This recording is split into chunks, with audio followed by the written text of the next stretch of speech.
¿Qué tal? ¿Cómo están? Espero que estén todos bien ustedes y sus familias.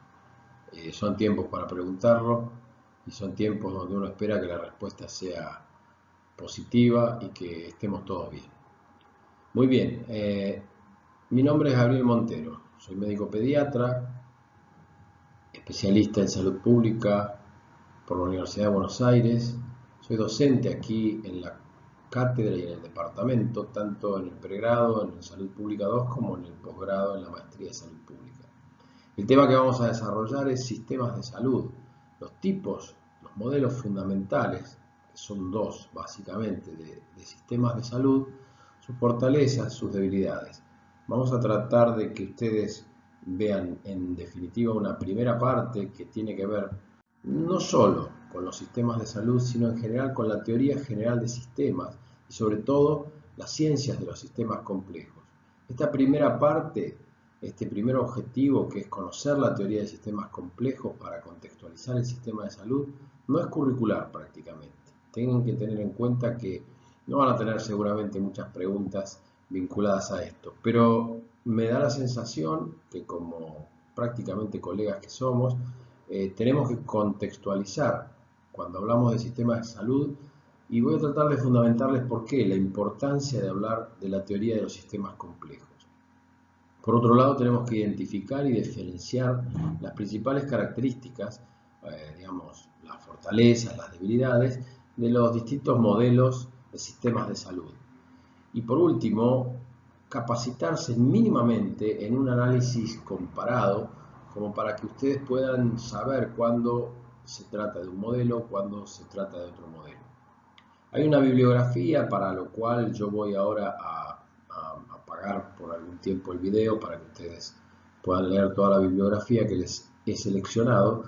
Es una bibliografía amena, es fácil de leer, va de menor a mayor, son textos además muy accesibles desde internet. Hemos buscado esa intención porque sabemos lo que significa hoy en día en estos tiempos las dificultades precisamente para poder de alguna manera tener sí o sí acceso a la bibliografía.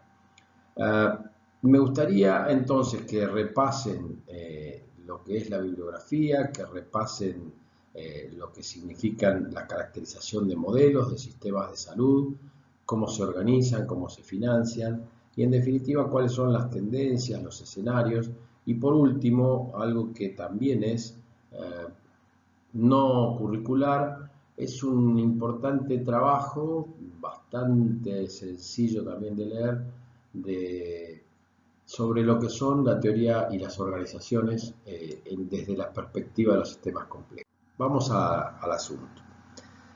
Dijimos que vamos a ver los sistemas complejos y aquí hay dos imágenes que si ustedes se ponen a pensar son imágenes que se asocian a la complejidad. No solo por la estructura biológica de cualquiera de estas dos imágenes, es decir, un cisne negro o en todo caso un cisne negro entre muchos cisnes blancos y una mariposa, sino porque fundamentalmente representan lo que significa la imprevisibilidad, lo no analizado previamente y lo que ocurre todo el tiempo en los sistemas complejos. Los cisnes negros, ustedes habrán escuchado hablar de eso en economía, bueno, son esas, digamos, situaciones que ocurren imprevistamente, que alguien dice, ocurrió un cisne negro, y no es que no se pudiera prever, es que simplemente en el devenir rutinario uno no se puso a analizar una perspectiva, porque estamos muy acostumbrados a que todas las variables van a jugar de manera casi aritmética, y en realidad los sistemas complejos tienen disrupciones todo el tiempo. Y lo otro es el símbolo prácticamente de lo que significa la imprevisibilidad, que es el efecto mariposa. Por aquel dicho proverbio chino que dice que el aleteo, el suave aleteo de las alas de una mariposa puede sentirse al otro lado del mundo. Y que un científico lo tomó y lo hizo suyo, como vamos a ver ahora, para desarrollar una de las teorías más atractivas de la segunda parte del siglo XX, es decir, del siglo pasado. Esta foto refleja la entrada al edificio de la Organización Mundial de la Salud en Ginebra, Suiza. ¿Por qué? Porque estas definiciones sobre sistemas de salud y sistema de salud es una definición hecha precisamente por la OMS. Cuando habla de que es la suma de todas las organizaciones, las instituciones, los recursos, cuyo objetivo principal es mejorar la salud de las poblaciones. Dice que para eso se necesita obviamente personal, financiación, información, todo tipo de suministros, transportes, comunicaciones, así como algo que es fundamental y es que tenga una orientación y una dirección generales, porque si no los sistemas se transforman en anárquicos y sin objetivo. Y tiene que proporcionar además buenos servicios de salud, porque no se trata solamente de tener las formas, las estructuras burocráticas o funcionales, sino que se trata de que los resultados sean buenos. Y buenos significa que respondan a las necesidades de una población, por eso tienen que ser probablemente diferentes en los distintos contextos socioeconómicos y culturales. Podemos avanzar pensando que entonces un sistema de salud no deja de tener las características de lo que son los sistemas. Todo sistema lo podemos definir rápidamente como si fuera en algo más o menos esquemáticamente un conjunto de elementos que están interrelacionados entre sí de un modo dinámico, es decir, interactúan, que desempeñan algún tipo de actividad. De ahí el esquema tan sencillo que ustedes tienen en la gráfica, que consumen energía y esa energía puede venir en forma de datos, de materia, puede venir en forma de información o simplemente energía, combustible, lo que fuera, que luego, o la glucosa en el cuerpo humano, que luego proveen salidas que son similares a las entradas, pero que tienen un proceso que las transformó y pueden ser nuevamente algunos otros datos o información o materia o energía. Eso es dicho esquemáticamente. Y acá uno se empieza a hacer algunas preguntas. Ustedes pueden ver en esta imagen una imagen de un desierto. El desierto del Sahara en este caso. Incluso pueden advertir abajo a la izquierda que por allí transitó algún vehículo. Están como las huellas de algún vehículo que transitó por esas dunas arenosas. Ahora, allí hay elementos, y vaya si hay elementos, un conjunto millonario, trillonario de elementos, decenas y millares de trillones de granos de arena que están uno al lado del otro, que toman formas y que esas formas podrían decirse que tienen en definitiva la funcionalidad de un sistema.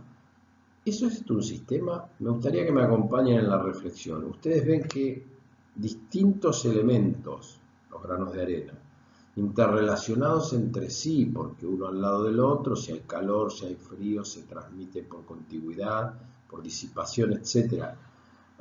Conformando en definitiva una relación, tienen las características de un sistema. Alguien podría decir es un ecosistema, es un biosistema, pero en términos de sistemas complejos, hay algo que les está faltando, me gustaría que lo repasemos juntos. Cuando decimos que un sistema tiene unas características de estar relacionado, desempeñando una actividad, una de las características fundamentales es que ustedes sepan que tiene que tener un objetivo. Si un sistema no es en pos de un objetivo, allí empieza a fracasar. De allí que ustedes van a ver muchos conjuntos sociales que tienen distintos elementos que interactúan y se les suele hacer la crítica de que no conforman un sistema porque no persiguen un objetivo. Y en lo que vimos en la primera o segunda diapositiva, la OMS dice no tiene un propósito, un objetivo definido y sobre todo no tiene una dirección general adecuada. Es decir, hay que tener en cuenta entonces que los sistemas tienen que conformar, en definitiva, tienen que formar parte no solo de una interrelación, sino también tener un objetivo. Estas imágenes que ustedes ven allí, obviamente, pueden ver tanto un cardumen como una bandada de pájaros, una manada de potros, un sistema neuronal o lo que es una manga de langostas. De vuelta volvemos a decir, son distintos elementos, están relacionados armónicamente, desarrollan actividades, consumen energía, tienen salidas, y aquí ya podríamos animarnos a decir que conforman de alguna manera una actividad en pos de algún tipo de objetivo. si el cardumen se va digamos, trasladando en las aguas marinas o fluviales, tratando de buscar su comida, su alimento, su reproducción. Lo mismo, las bandadas de pájaros sabemos perfectamente que se organizan para volar, que esa organización tiene una dinámica y una aerodinámica específica, que además se ayudan, se apoyan, que cuando el líder está cansado toma un lugar detrás y hay otro que lidera. Lo mismo puede pasar con esta, digamos, manada de potros salvajes, ni que hablar de las neuronas, y en realidad las mangas de langostas que van a depredar muchas veces los cultivos, también se podría decir que difusamente tienen un objetivo, tal vez no un objetivo racional que uno entiende del ser humano, pero tienen un objetivo.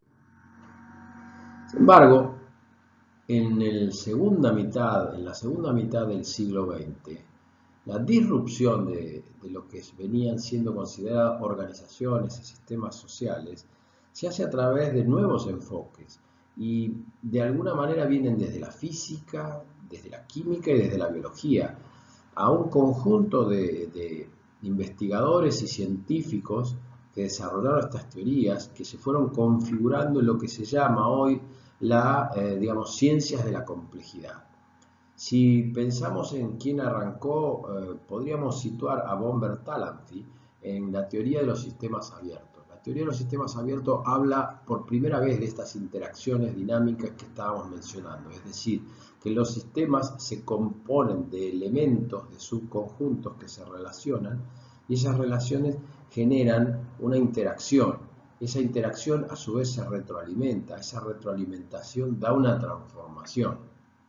Tomen en cuenta esto por lo siguiente, no es lo mismo mencionar que uno está tomando en cuenta simplemente un sistema de conjuntos relacionados a saber que esto tiene una interacción que los modifica. Un poco más adelante, allá por 1950 y tantos, si bien aquí menciono a Edward Lorenz, que es un matemático y un meteorólogo norteamericano, fue el que desarrolló el efecto mariposa. Y se los voy a contar porque es bastante interesante y además inicia lo que es la teoría del caos.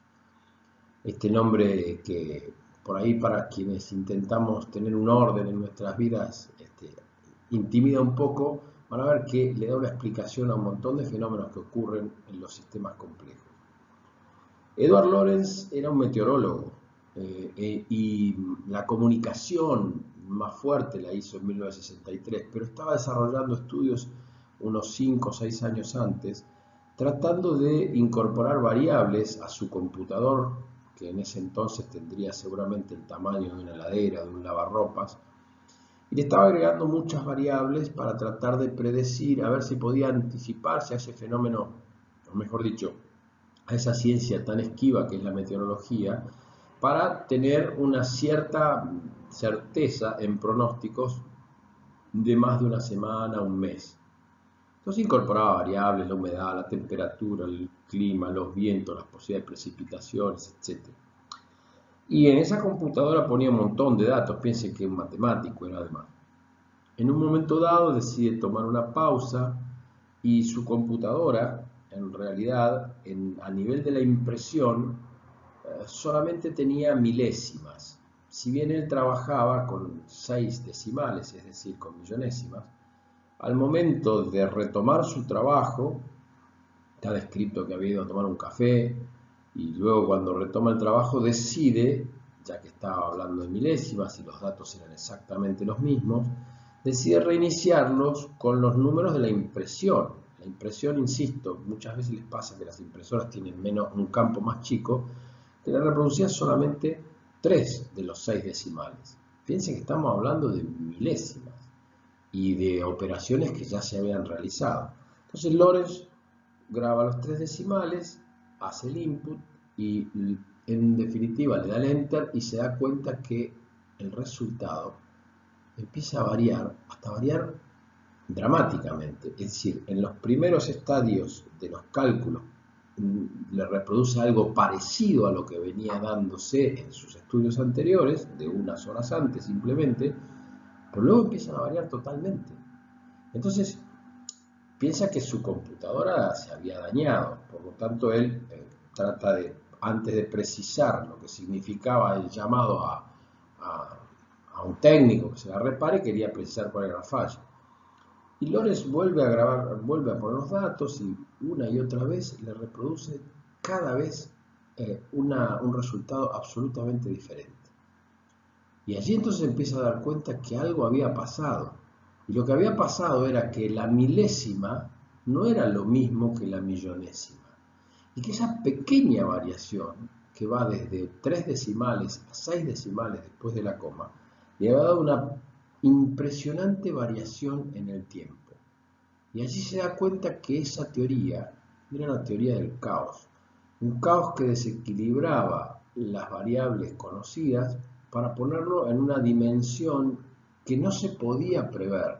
Es decir, normalmente si usted se pone a prever cualquiera de las situaciones que en la vida cotidiana desarrollamos, que alguien me deba a mí 100 pesos, 100 pesos con una milésima o 100 pesos con una millonésima, no nos cambia en absoluto, nuestra mente no funciona de esa manera.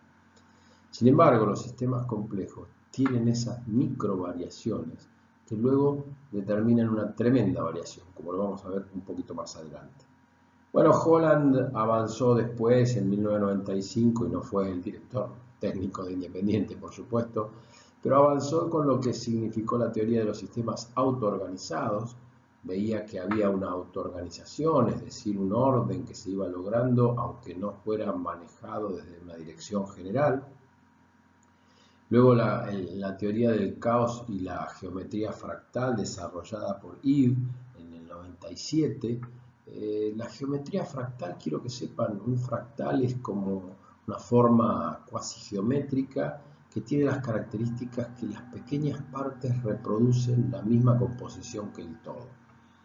A ver, si ustedes ven la foto de un brócoli, si ustedes ven la foto de la caparazón de un caracol, si ustedes ven, en fin, determinadas cantidades de elementos de la naturaleza, ustedes se van a dar cuenta que son fractales, que si uno toma una pequeña parte, esa parte luego va a ser la misma reproducida infinitas veces y dando las formas que uno conoce. Ilya Prigozhin en 1977 toma estas teorías ya de lo que significaba la teoría del caos, la teoría de los sistemas interactivos abiertos. Se da cuenta que hay alguna cosa que él le llama el orden, digamos, fuera del equilibrio, o el equilibrio fuera del orden. Estas palabras que parecen pequeñas variaciones son muy interesantes porque Prigozhin obtuvo el Premio Nobel de Física allá en el 77 a partir de lo que llamó las estructuras disipativas. Y esas estructuras disipativas, tomémonos la idea de una fuga de moléculas que en definitiva nos parece que van a ir hacia una dispersión infinita, pero sin embargo luego se organizan en torno de atractores extraños, y esos atractores extraños, que ahora no tienen mucha importancia, pero que voy a tratar de retomar dentro de algunos minutos con ustedes para hablar de los sistemas complejos y los sistemas de salud, esos atractores extraños son capaces de generar un nuevo orden fuera del equilibrio que nosotros veníamos percibiendo. Bueno, es maravilloso leer a Ilya Prigozhin, ahora vamos a ver una de las frases de él, y así siguieron avanzando distintos científicos que se daban cuenta que lo que nosotros conocemos como la física newtoniana y aún la física de Albert Einstein ya venía siendo superada por las investigaciones y por la dinámica micromolecular de los sistemas complejos. Obviamente siguen unos cuantos, a mí me interesó mencionarles a Newman, Barbazius y Batz con la teoría de la dinámica de las redes sociales. Es interesante porque no se refiere solamente a redes sociales como Facebook, Instagram o Twitter, pero él está hablando de las redes sociales complejas y cómo esas redes adquieren cierta dinámica que en buena medida es absolutamente impredecible. Todos estos enfoques, luego obviamente voy a quitar mi imagen, son enfoques que permiten en el constructivismo, y ustedes habrán escuchado hablar del constructivismo, por lo menos someramente, que trata de explicar que las interacciones sociales no están dadas solamente por los individuos, sino también por distintas estructuras que se relacionan. La cultura es una de las más importantes de ellas, y que le va dando un sustento a todo lo que significa, de alguna manera, la relación social. Todo esto del constructivismo y lo que significó el avance de su interpretación o de la interpretación de los fenómenos sociales nos va a servir para retomar la teoría de los sistemas complejos. Y aquí ven ustedes cómo, en definitiva, el ser humano en sí mismo es un sistema complejo que a su vez se relaciona con otros sistemas complejos. Lo que significa el edificio de la bolsa de valores. Seguramente no le prestan mucha atención, pero todos los días hay transacción de acciones, que sube la bolsa, que baja la bolsa, que el riesgo país, que ese tipo de cosas, quise simbolizar la economía. Es un sistema complejo. Obviamente la biosfera, allí tienen una representación gráfica de distintas áreas de la biosfera planetaria. Los sistemas políticos, bueno, vaya si son sistemas absolutamente complejos, lo que significan las estructuras celulares, el cerebro humano. Es decir, estamos hablando todo el tiempo de sistemas harto complejos en los cuales entonces incorporemos este concepto. Pequeñas variaciones dan tremendas variaciones futuras. En el enfoque de los sistemas complejos también podemos incorporar lo que significa el manejo de la Big Data, es decir, de todo esto que hoy en día está tan allegado a nuestras vidas y a las formas en que tenemos de ejercer, ya ven, en este caso hasta la docencia misma, que son los sistemas digitales, superando absolutamente la vieja concepción de sistemas analógicos. Ustedes están llegando al título de médico y posteriormente van a ejercer la medicina en el marco de todo este tipo de interacciones de sistemas absolutamente complejos que no son tan sencillos de prever. Estos sistemas complejos pueden tener también la forma de aquellos fenómenos que nosotros describimos como el fenómeno del efecto mariposa. Ese efecto que le permitió que una muy millonésima variación a Edward Lorenz, allá por el 50, casi por los 60 del siglo pasado, le demostrara tremendas variaciones y que le recordara el fenómeno de aquel proverbio griego cuando decía que el pequeño aleteo de la mariposa podía sentirse al otro lado del mundo. Y él en una conferencia en Brasil dijo que, no en Brasil, dijo que la variación del aleteo de la mariposa en Brasil quizá podía generar un tornado en Texas.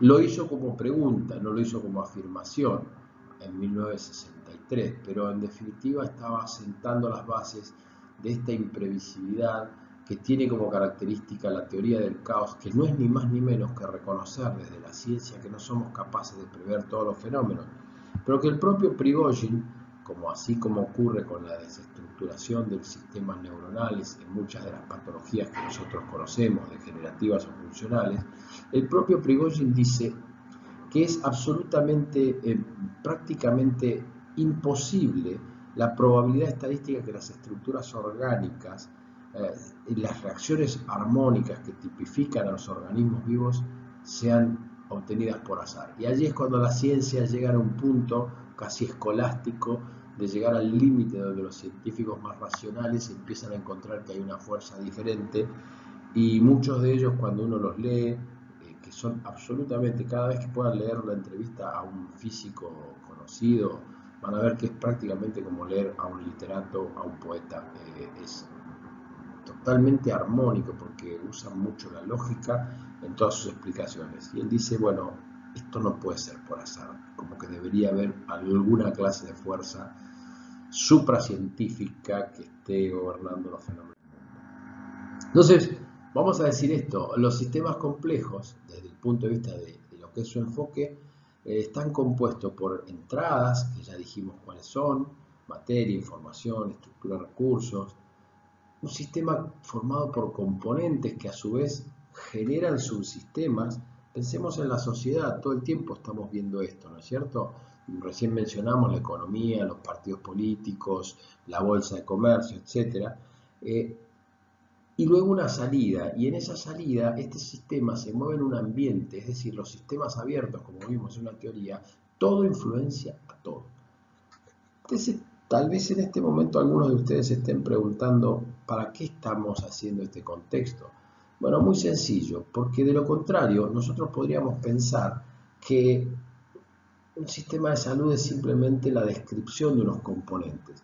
Y sin embargo, cuando nosotros sabemos que un sistema complejo tiene esta definición, tiene un orden jerárquico que a veces incluso desconocemos, porque desconocemos la interrelación de los subsistemas, esos sistemas tienen a su vez incorporados subsistemas adentro y así sucesivamente a los componentes elementales que tienen distintas interacciones y retroalimentaciones que son de carácter no lineal. Vamos a ver dos palabritas de lo que es el carácter no lineal.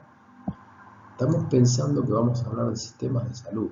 Y los sistemas de salud, vaya si son sistemas complejos, toda vez que están compuestos por individuos, personas, grupos sociales, relaciones entre esos grupos sociales, estructuras, etcétera, que interactúan todo el tiempo, en los cuales se producen fenómenos, no sé si exactamente cisnes negros, pero sí algunos fenómenos como los que estamos atravesando. Estos sistemas complejos tienen algunas características, quiero que lo sepa, tienen un movimiento oscilante, o sea, no hay una unidireccionalidad lineal de tipo geométrico.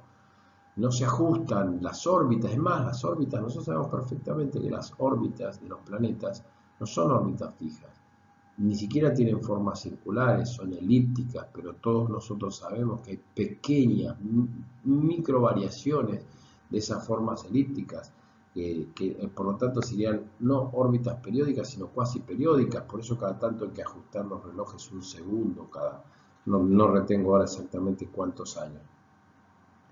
Otra de las características es el determinismo, y es decir, que esto que a nosotros muchas veces nos parece que es azaroso, que no le podemos entender la lógica, de todas maneras tiene una lógica, tiene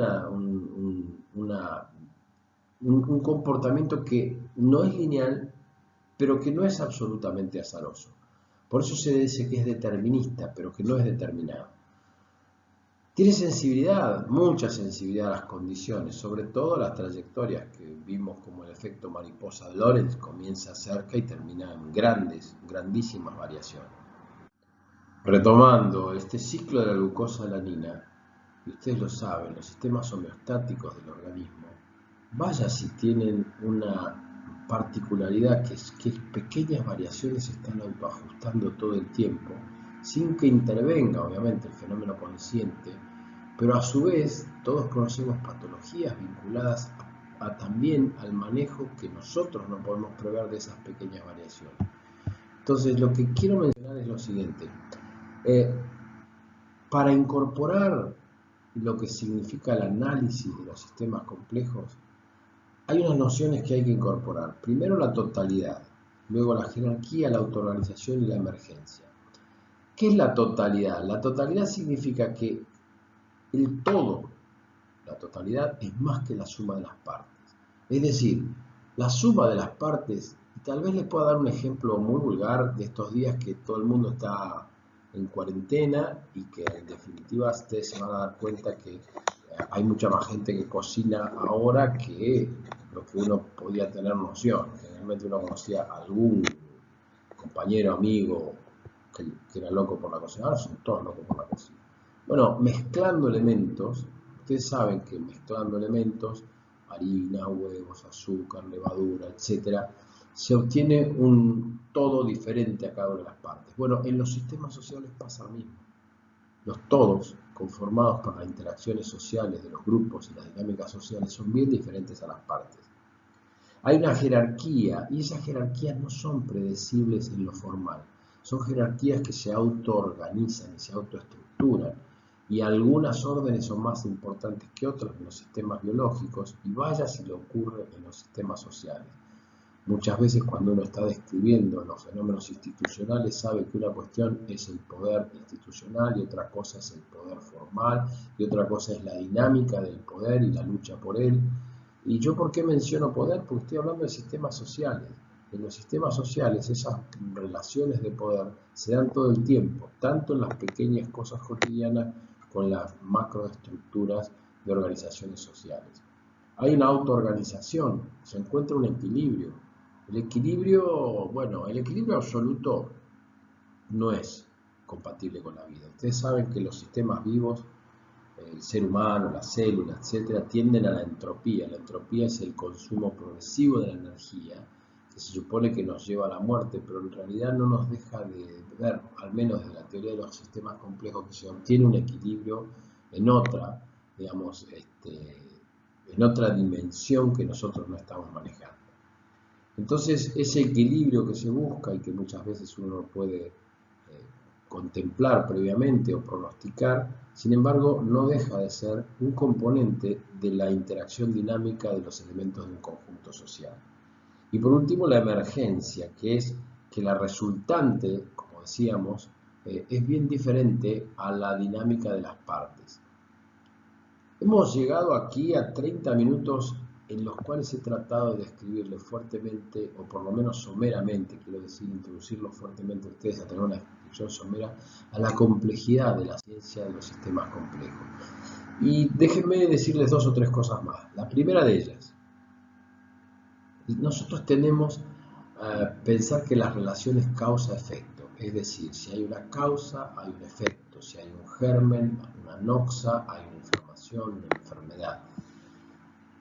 Y lo solemos pensar en forma de vínculos unidireccionales, es decir, A influye a B, que a su vez influye a C, que a su vez influye a D. Eso es un vínculo unidireccional. Pero también podrían ser efectos independientes. Nosotros sabemos que muchas veces A no tiene nada que ver con B, B no tiene nada que ver con C, que a su vez son subsistemas que están de algún modo interactuando de una manera entrópica, es decir, autovinculándose. Y no nos parece que estén siendo influidos unos con otros. Y por otro lado tenemos aquellos vínculos de tipo más circular. ¿Qué significa? Si A modifica a B, entonces B modifica a C y de esta manera a su vez C modificado vuelve a influir sobre A y así se dan los círculos viciosos y los círculos virtuosos.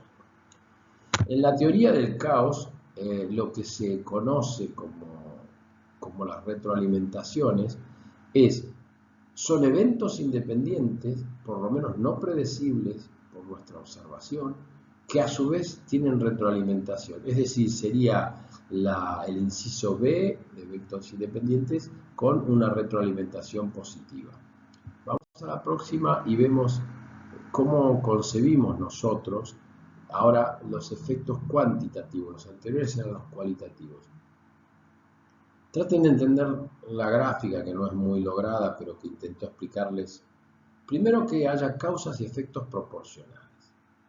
Tendemos a creer que si yo sumo estos dos círculos más o menos parecidos, naranja, color naranja, ustedes van a ver que se produce un efecto de un círculo naranja mayor, como si fuera algo así. No pretendo simbolizar eso, pero sí la suma de los efectos, como si fuera la suma de las partes. Sin embargo, fíjense que pasa en la variable siguiente, B. Una causa muy pequeña, este redondelito apenas gris sobre un círculo blanco, sin embargo a veces produce un tremendo efecto dando un gran círculo negro. Es decir, el gris apenas tiñó la interacción con la variable blanca y generó un efecto impredecible. Y otras veces, como se ve más abajo, estamos agregando una gran causa, es decir, un gran efecto rojo al blanco, no un efecto, perdón, una gran carga causal de rojo a lo que significaba el naranja. Y pensamos que lo vamos a teñir absolutamente. Y sin embargo, el resultado ni en magnitud ni en color es lo que veníamos predeciendo. Es decir, las relaciones causa-efecto cuantitativas también son muy variables. Por lo tanto, ahora ya no nos va quedando tan claro como al principio, que un sistema es un conjunto de elementos que tiene una interacción entre sí con un objetivo concreto. ¿Por qué? Porque ahora ya sabemos que hay dos características fundamentales de los sistemas. Primero, es que siempre existe una influencia mutua entre sus elementos. Prácticamente no hay sistema cerrado. Por lo tanto, cuando abordemos un sistema de salud, también sepamos que las distintas variaciones del sistema social van a afectar al sistema de salud. Y por otro lado, sabemos perfectamente que cuando una serie de elementos reunidos en conjunto, que interactúan siempre dinámicamente y se transforman, tienen que tener un propósito común. Acá lo describo como un objetivo, pero más adelante van a saber ustedes que propósito es más difuso y objetivo es más definido y medible. Y que si no tienen ese propósito o ese objetivo, no constituyen un sistema. Ahora sí podemos volver a ver ese desierto, y en este caso quiero hacer una pregunta para ir terminando esta parte de lo que son los sistemas complejos. Ustedes ven en la noche de ese desierto, se alcanza a ver allí una galaxia, esto es en el hemisferio norte, y en definitiva sepan que la pregunta es la siguiente. Estamos hablando de sistemas complejos, estamos hablando de imprevisibilidad, por lo menos desde lo conocido, y les quisiera hacer la siguiente reflexión. ¿Qué piensan ustedes? ¿Hay más granos de arena en el desierto que estrellas en el universo? ¿Se animan a pensarlo? ¿Se animan a ensayar una respuesta? ¿Se animan a buscarlo después?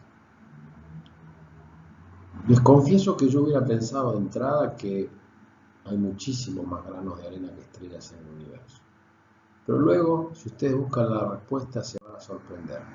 Hay muchos más estrellas en el universo que granos de arena.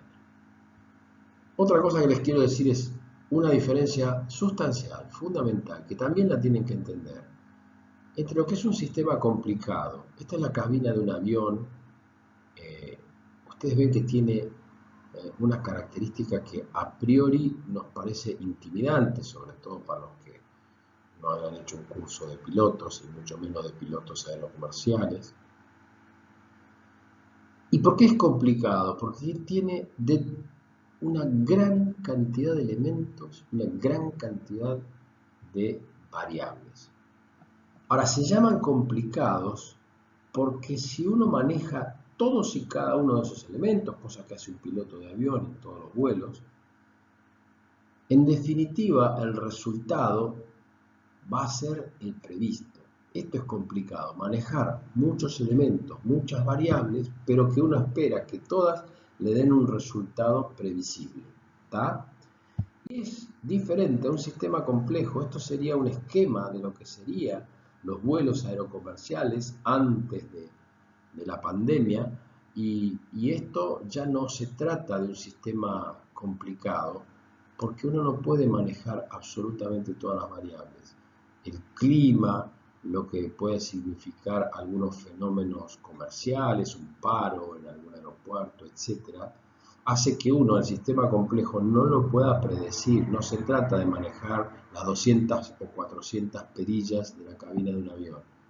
Esto no quiere decir que cuando se vuela en un sistema caótico, pero no es sencillo predecir cómo cada vuelo va a terminar. Muchas veces les habrá tocado que venían de alguna visita de fuera del país en un vuelo comercial y pararon en Montevideo o los desviaron a Córdoba. En fin, hay cosas que no se pueden predecir, lo cual no quiere decir que necesariamente sean malas en sí mismas. Entonces, quedamos que hay una diferencia entre sistemas complicados y los sistemas complejos. Bien, vamos a ir metiéndonos ahora con esa figura que ya a esta altura nos resulta más familiar que muchas otras, que es la figura de la representación de nuestro nuevo visitante en el planeta, que es el coronavirus, el novel coronavirus, como el coronavirus productor del COVID, Coronavirus Disease 19, porque aunque parezca mentira empezó en el 2019, y vamos a ver su impacto sobre los sistemas de salud.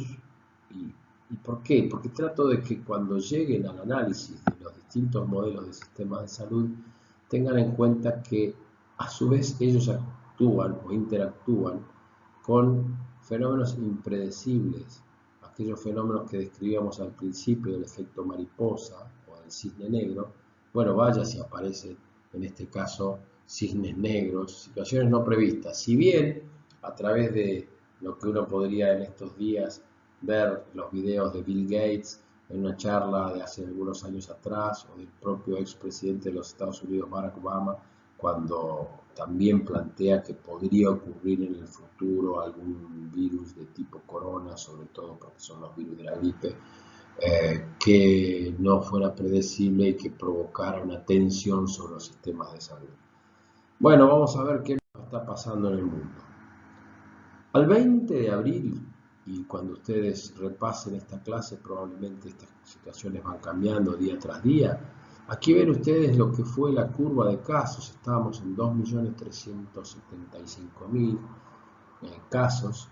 Y esto es una gráfica sobre lo que es un planiferio con un efecto semilogarítmico que en el caso de los casos, perdón, disculpen la redundancia, que en cuanto a casos totales, marca la magnitud en función de lo que es, a su vez, el tamaño de cada uno de los círculos de los países, ¿no? Y obviamente allí tienen ustedes primero a los Estados Unidos, con una magnitud impresionante de casos, prácticamente el 40% de los casos registrados, 760 y pico mil.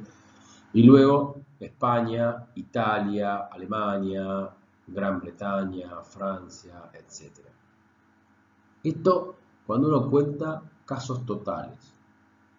De vuelta, tal vez ya se hayan hecho varias veces esta pregunta, tengan la respuesta, pero de vuelta sepa que son casos totales confirmados. Quiere decir, casos totales confirmados con test de PCR que determina que hay coronavirus positivo en las secreciones orofaringeas de las personas testeadas. Es decir que estamos hablando de 2,5 millones prácticamente de casos en el mundo con estas magnitudes. Pero también se puede medir el fenómeno un poco más preocupantemente, tal vez, desde el punto de vista de la cantidad de muertos que se han producido en ese momento. Y en este momento tenemos exactamente 165.000 y pico de muertes en todo el mundo. Rápidamente quiero decirle dos cosas. Allí nuevamente los Estados Unidos, con una cantidad de muertos de prácticamente 60.000, y luego Italia con 23, España con 20.000, Francia con 19.000, Gran Bretaña 16.000 y pico de casos, y luego ya baja a 5.000 casos de muerte por coronavirus en Bélgica, 4.500 en Alemania, y así sucesivamente. Tengan en cuenta lo siguiente, estamos hablando de un fenómeno pandémico global, un fenómeno que afecta a todo el mundo, como se puede ver allí, el mundo prácticamente en la primera diapositiva era como un sarampión, y aquí van a saber como una púrpura. Y estos casos que nosotros estamos registrando a lo largo de todo el mundo se producen en distintas sociedades y distintos países que a su vez tienen estructuras bastante distintas entre sí. Me interesa que vean este cuadro. Y este cuadro es los diferentes países ordenados desde el punto de vista de lo que significa la muerte por millón. ¿Y por qué quiero acentuar este aspecto? Quiero acentuar este aspecto por lo siguiente. Cuando uno habla de muertes absolutas, sabe positivamente que las sociedades más numerosas en habitantes, Estados Unidos vaya si lo son, China o la India, tienen muchas más chances de tener más muertes por coronavirus. En este caso sepamos lo siguiente, o por lo menos les quiero hacer una petición de principio. Cuando hablamos de los datos de China, yo no los tomo sino como una información parcial. ¿Por qué? Porque China tiene un sistema nada transparente en este momento desde el punto de vista de su manejo de información estratégica. No digo que culpa o no culpa, no me estoy refiriendo a eso, no tiene sentido para esta clase tampoco. Simplemente estoy diciendo que las estadísticas no son tan confiables, las investigaciones que se pueden hacer por afuera del aparato oficial son muy dificultosas, riesgosas, en algunos casos hasta mortales. Por lo tanto, no conviene, a mi criterio, tomar demasiado en cuenta datos de China, sino como para tenerlo como un cierto contexto, saber que allí se originó el virus, en Wuhan, y en definitiva saber que afecta a los distintos países. Pero sí, en cambio, cuando tomamos la cantidad de muertos por millón, y esto no quiere decir que haya necesariamente la cantidad de muertos que la tercera columna numérica les menciona, sino que esa es la proporción. ¿Está claro? Y luego en la cuarta columna ustedes tienen la cantidad de días desde el inicio del primer caso hasta el 20 de abril, que es cuando fueron tomados estos datos. Bueno, entonces aquí empezamos a tener otra perspectiva. Bélgica es el país que más muertes por millón tiene, con 477, seguido por España con 443. Después viene las Malvinas, nuestras Malvinas, que los ingleses les llaman la Falkland, y ellos tienen, seguramente con sus muy pocos casos, sin embargo, tienen absolutamente una cantidad de casos por millón que son absolutamente importantes, toda vez que tienen 3.800, casi 3.900 casos por millón. Estos seguramente son un par de casos que para la cantidad de habitantes que tienen les da esta proporción. Veamos entonces los países, y está ordenado por muertos por millón, y veamos que los 477 de Bélgica, seguidos por los de España, 440, y luego viene Italia con 384, Francia 288, Inglaterra o el Reino Unido con 233, Holanda 208 casos, Suiza con 160 casos, Suecia con 148, por millón estamos hablando, ¿no? Los Estados Unidos, ya ven, ya no están tan al tope, están en 119 casos por millón. Sigue Irlanda, Dinamarca, Alemania con 54 casos por millón. Cuando van bajando, fíjense a la altura del comienzo del tercio inferior, no sé si ven el cursor, aquí está la Argentina para el 20 de abril con 2,97 casos por millón en cuanto a muertes. ¿Y esto qué quiere decir a mi criterio? Dos cosas. Primero, como no se están haciendo todos los testeos que uno quisiera, porque es absolutamente imposible testear todo el tiempo a toda la población, se están haciendo testeos más amplios o menos amplios según los países, pero en todos los casos siempre parciales sobre los sintomáticos, etc. Y sabemos que hay un 30 o 20 o 30% asintomáticos.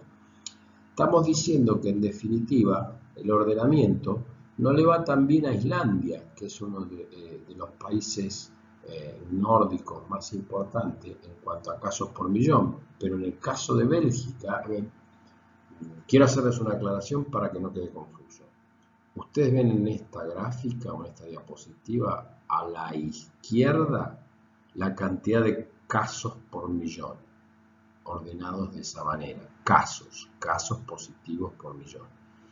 Y luego la tabla, que no deja de ser una tabla Excel transformada en gráfica, está ordenada de muertos por millón, ¿se entiende? Entonces una cosa es casos por millón, otra cosa es muertes por millón. En este caso me interesaría marcar absolutamente algunas cosas importantes. El anteúltimo, en cuanto a casos por millón, a pesar de tener 85 días desde el inicio de la pandemia, es Japón, que tiene 1,75 casos de fallecimientos por millón de habitantes. Es decir, Japón es uno de los principales desempeños. En el otro, arriba, ustedes tienen países muy conocidos, entre ellos Gran Bretaña, que lo vamos a retomar en unos minutos. Quería decirles algo que ustedes ya conocen. El contexto de esta enfermedad se da, en definitiva, en el contexto de lo que son los sistemas de salud. Y los sistemas de salud no dejan de ser la resultante de muchas variables que entran en juego.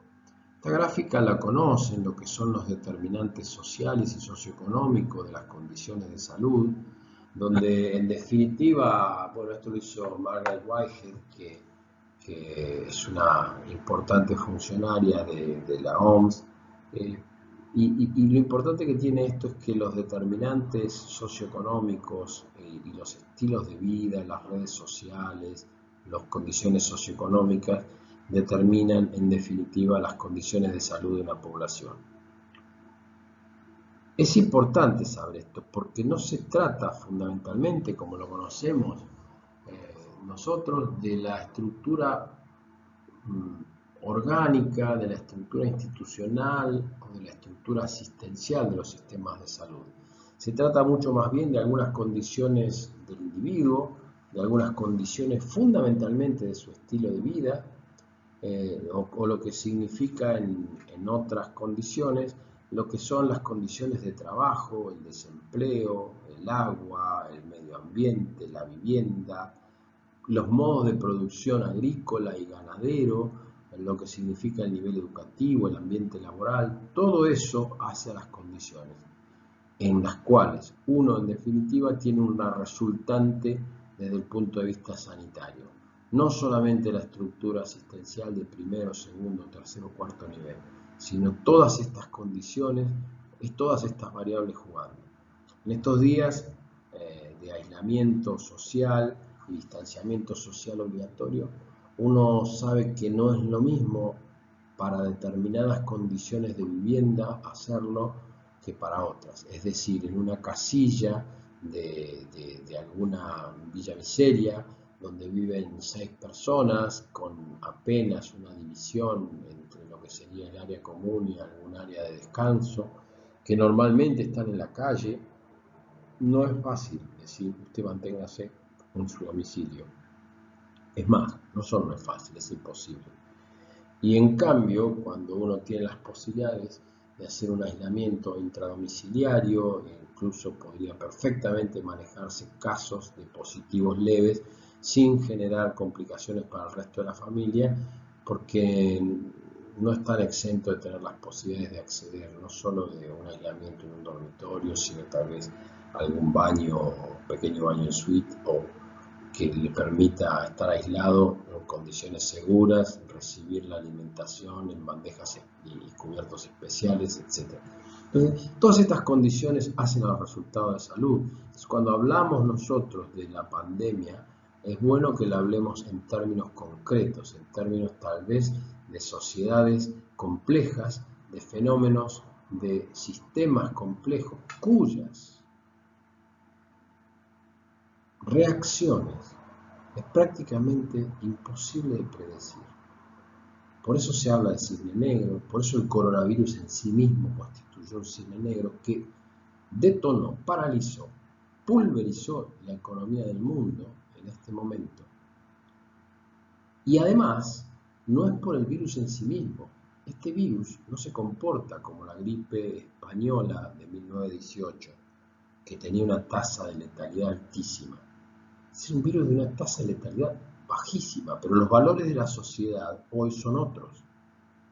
Son valores de la sociedad que quiere vencer en cualquier condición la muerte, que no acepta la muerte como una variable posible. Nuestros valores son que queremos vivir y vivir saludablemente, y entonces se paralizó el mundo para que no haya contagios y que esos contagios no sobrecargaran los sistemas de salud mundiales y nacionales, por supuesto, y que de esa manera no se vivieran situaciones dramáticas como las que pudimos observar nosotros en videos o en notas periodísticas o incluso científicas que han ocurrido en los países, no solamente en Italia y España, sino también en la propia ciudad de Nueva York, donde vaya si hay recursos y recursos en abundancia. Es decir, sobre estas condiciones socioculturales, ambientales, económicas, impacta la noxa, en este caso el virus, el desafiante cisne negro que no teníamos previsto y que con una pequeña variación, con una pequeña mutación, que ya no se sabe si fue de laboratorio o espontánea, que ya no se sabe si fue intencional o no, lo que sí se sabe es que esa pequeña mutación, mínima mutación, ha generado el tifón, el efecto mariposa al otro lado del mundo o en todo el mundo en todo caso. Veamos lo siguiente. ¿Qué tenemos nosotros para conformar un sistema de salud? Tenemos fundamentalmente personas, tenemos organizaciones que pueden ser ONGs, tenemos a las universidades que forman recursos, tenemos esos determinantes que habíamos mencionado recién, tenemos instituciones, tenemos la industria y los modos de producción que impactan, tenemos las aseguradoras, en este caso sean obras sociales, sean prepagas, tenemos obviamente el rol político institucional de los sindicatos, tenemos los programas que de alguna manera pueden ser programas verticales, programas horizontales desde los gobiernos centrales, nacional, provincial, municipal, etcétera. Tenemos toda una información que circula y finalmente de todos estos componentes nuestra sociedad se alimenta y reacciona e interactúa con esto. No me digan que esto gráfico así, que cualquiera puede hacerse para representar todos los componentes que van a terminar interactuando sobre el sistema de salud, no les hace acordar aquel gráfico de los sistemas y los subsistemas en un contexto determinado. Lo mismo pasa cuando empezamos a precisar un poco y hablamos de un sistema de salud. Tenemos los prestadores, que son los que brindan servicios de salud, puede ser el primer nivel de atención, podemos estar refiriéndonos a agentes de la comunidad, agentes sanitarios, podemos estar refiriéndonos a profesionales, médicos, psicólogos, nutricionistas, kinesiólogos, etcétera, del primer nivel de atención, y un nivel más estructurado, un segundo nivel de atención con especialidades ambulatorias o con internación en lo institucional. Podemos estar hablando de alta complejidad, en fin, podemos hablar a veces de ultra alta complejidad, como es un cuarto nivel de complejidad. Pero también, además de los prestadores, tenemos otros sectores que interactúan, que puede ser la universidad. La universidad, por un lado, en el caso de la sistematización del conocimiento, la producción de nuevos conocimientos, la rectoría académica del sistema, la titulación, etc. Bueno, la titulación está en el otro componente de la universidad, que es el que está aquí abajo, que es la universidad como generadora de recursos. En este caso estoy hablando de las universidades como generadora de conocimientos que son input, información para los sistemas complejos como el sistema de salud, y en este otro caso, generadora de recursos humanos. La población que tiene que acceder desde lo que es su demanda a esos servicios que brindan los prestadores o que brinda la parte prestadora del sistema, y en el medio el Estado, que siempre es una especie de mediador colectivo.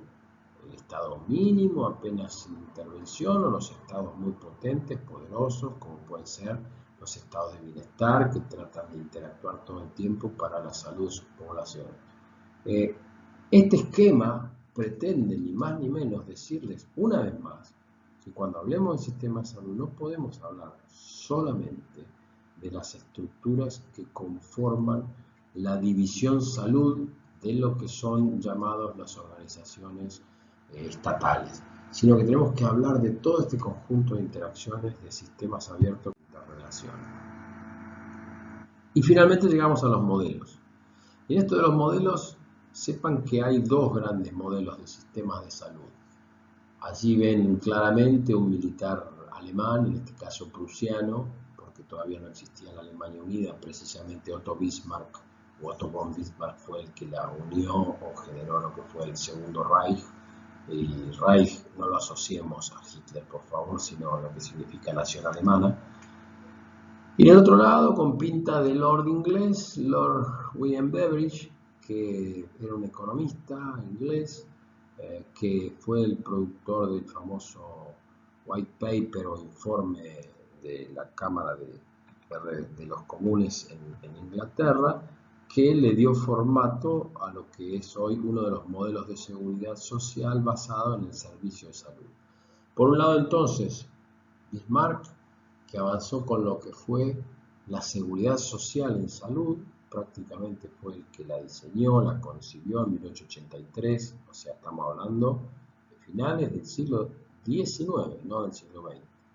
Y William Beveridge, prácticamente para la época de la Segunda Guerra Mundial, 1942, una cosa así, produjo el informe que, si no que si bien fue recibido, bueno, la condición de guerra durante muchos años en la que fue sometida Inglaterra lo había postergado hasta que la posguerra hizo absolutamente imprescindible reconstruir esa sociedad devastada y por lo tanto generarle un sistema de salud que le garantizara no solamente la rehabilitación de los múltiples heridos de la guerra, sino un sistema de bienestar que le diera un contrato social al pueblo inglés que había soportado un bombardeo y durante muchos años de privaciones, además de las muertes y todo lo que significó la Segunda Guerra Mundial. Los dos sistemas están esbozados de alguna manera en un sistema que es la seguridad social basada en seguros con una fuerte financiación, ya lo vamos a ver de vuelta ahora, en salarios, y del otro lado el Servicio Social, el Servicio Nacional de Salud de Inglaterra, basado específicamente en lo que son impuestos generales, con un acceso universal y una pertenencia pública. Pero ya vamos a conformarnos. Me parece interesante que ustedes vean que hubo un fenómeno del Diamond Princess, que es el crucero este que, fíjense qué paradoja, ¿no? Porque nos va a servir para introducirnos a los dos modelos. El Diamond Princess es de una compañía británica, un crucero británico, tenía 3.700 personas, se diagnosticaron casos positivos de coronavirus y iban intentando bajar en distintos puertos. Era un crucero británico que normalmente hace los puertos y las costas del sudeste asiático. Allí se detectaron los casos, ya se tenía la información de que en el mundo estaba ocurriendo por ahora la epidemia y el outbreak de lo que significaba la epidemia de coronavirus en distintos países. Todavía no era una pandemia, pero intentaron parar en varios países hasta que fueron cuarentenados, como dice la nota del Times de Londres, frente a las costas de Japón. Incluso hubo un pequeño incidente diplomático porque los viajeros no eran todos británicos, por supuesto, había muchos estadounidenses que Estados Unidos mandó 2 aviones a recuperarlos directamente desde el crucero para repatriarlos a Estados Unidos y completar la cuarentena en Estados Unidos. Fue una noticia que durante muchos días habremos consumido, o por lo menos consumimos noticias en los medios de prensa, lo que significaba la gente que pedía ayuda para poder ser repatriado, no querían permanecer en los camarotes, era bastante, no sé, bastante estresante estar metido en un camarote todo el tiempo, no sabiendo incluso si uno no había tomado contacto. Tampoco los recaudos allí adentro eran muy buenos. Los ingleses decían que los japoneses no se estaban moviendo adecuadamente. Todo esto ocurriendo, fíjense, si hay fenómenos impredecibles, ¿no? Uno se toma un crucero, una familia, etcétera, y en el medio no solo que puede morir, porque hubo muertes allí en el Diamond Princess, 700 infectados, una tasa de mortalidad cercana al 10-12%, me parece, o sea que debe haber habido de los 700 debe haber unos 50 70 muertos, no recuerdo exactamente ahora, pero finalmente quedaron varados en las costas de Japón. Un crucero británico varado en las costas de Japón, con alguna clase incluso casi de incidente diplomático, no llegó a mayores. Entonces tenemos por un lado Japón, su estructura milenaria, su cultura. Por otro lado Gran Bretaña. Hace unas diapositivas atrás estuvimos viendo Japón, su desempeño, su tasa de mortalidad por millón, su bajísima letalidad actual, su bajísima incidencia de casos. Gran Bretaña, muchos casos, mucha letalidad, muertes por millón para lo que es ese país. Nos va a dar pie para que podamos... Decimos entonces que el sistema de salud británico tiene ni más ni menos que un componente financiado por impuestos, que tiene una cobertura universal y que está regionalizado, organizado con autoridades regionales y tiene distintos niveles de atención. En el primer nivel de atención, los médicos generalistas, los GPs, General Practitioners, en realidad son profesionales privados, de ejercicio privado. Si bien son contratados por el Servicio Nacional de Salud inglés, Ellos no forman parte de lo que es el empleo público, son generalistas, tienen la entrada a través del médico de cabecera, los GPs se organizan a su vez, vamos a ver un poquito someramente eso también, pero lo cierto es que están contratados de modo autónomo, se les paga por cápita,